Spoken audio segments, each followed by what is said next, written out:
Dear student, this is the first lecture of Ideals of our Constitution. सबसे पहले हम जानते हैं कि व्हाट इज कॉन्स्टिट्यूशन।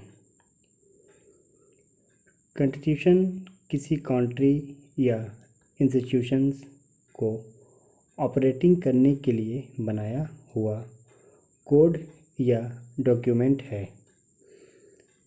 यह वो मेथड है जो किसी नेशन के शासन का आधार है।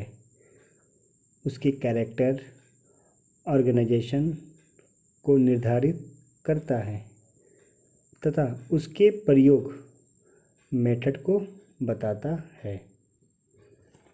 नेक्स्ट हम बात करेंगे द कॉन्स्टिट्यूशन ऑफ इंडिया।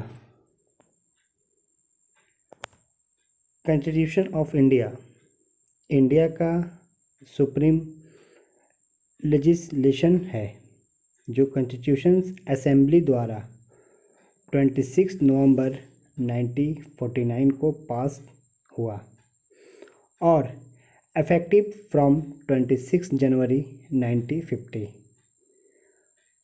अब यहाँ एक क्वेश्चन राइज होता है कि आखिर इंडियन कॉन्स्टिट्यूशन को 26 जनवरी को ही क्यों लागू किया गया।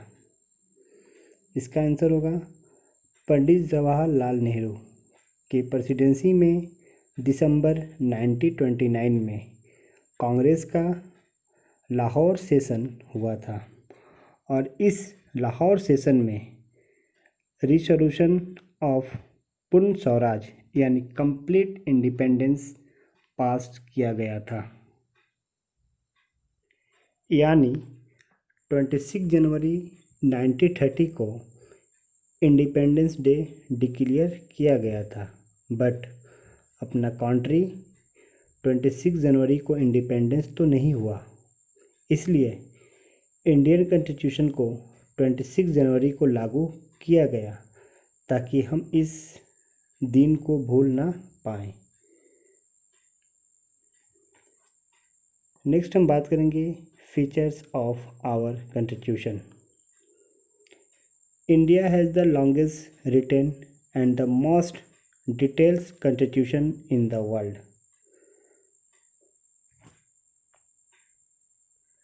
The formers of our constitution study and incorporated the best features of various constitution of the world. हमारे कॉन्स्टिट्यूशन के फॉर्मर्स ने वर्ल्ड के अलग अलग कॉन्स्टिट्यूशन की बेस्ट फीचर्स को शामिल किया, जैसे the fundamental rights and the federal form of the government were adopted from the constitution of USA. यानी फंडामेंटल राइट्स और फेडरल फॉर्म गवर्नमेंट को यूएसए से लिया गया है।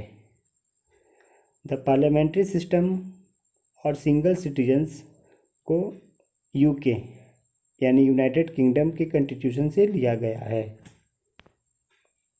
The directive principles of state policy को आयरलैंड से लिया गया है। The 5 year plans and fundamental duties को यूएसएसआर से लिया गया है। यानी ये वर्ल्ड के अलग अलग कंट्री के कॉन्स्टिट्यूशन से अलग अलग फीचर्स को लेकर हमारे कॉन्स्टिट्यूशन में ऐड किया गया है। Our constitution was drafted in 1949 and since then several changes have taken place in our country. Constitution में कुछ जोड़ना होता है या कुछ चेंजिंग करना होता है, उसे हम अमेंडमेंट कहते हैं। यानी a part that is added or a small change that is made to a piece of writing weekly to the law.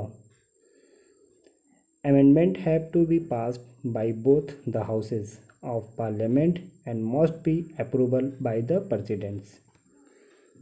अब तक यानी as of January 2020 there have been 104 amendments of the Constitution of India.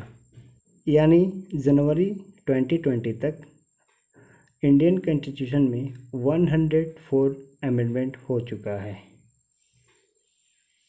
Next lecture में हम the preamble के बारे में जानेंगे।